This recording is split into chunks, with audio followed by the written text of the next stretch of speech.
नमस्कार। Solution India के कार्यक्रम लाख टके की बात में आपका स्वागत है। दोस्तों, ये जो हमारा कार्यक्रम है लाख टके की बात, इसका आज का जो टॉपिक है वह है लूट करो राज करो।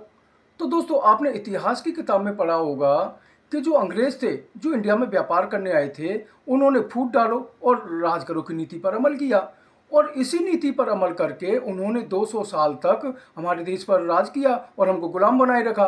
लेकिन जो ये पॉलिटिकल पार्टीज हैं, इनका जो एजेंडा है, इनकी जो नीति है, इनकी जो सोच है, वह कुछ डिफर है, कुछ अलग है। दोस्तों, ये जो पॉलिटिकल पार्टीज हैं, इनकी जो नीति है वह है लूट करो राज करो। तो कल जो हमारे प्रदेश के जो कार्यवाहक मुख्यमंत्री हैं नायब सिंह सैनी, वह कल जन आशीर्वाद रैली को संबोधित करने आए हुए थे और नायब सिंह सैनी ने ये जो लूट की किताब है, इसके जो पन्ने हैं उनको बहुत तफसील से, बहुत तसल्लीबख्श तरीके से पढ़ा।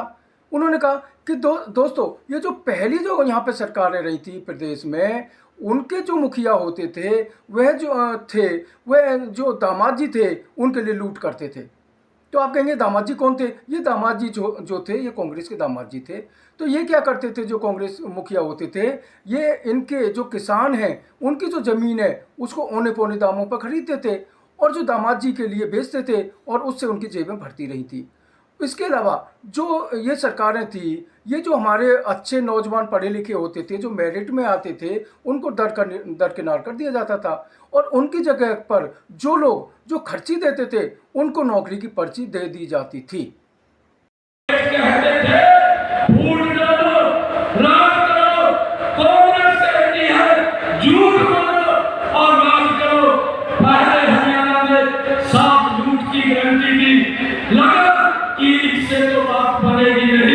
अब तो पूरा का पूरा झूठ की किताब कांग्रेस ने उतारने का काम किया है।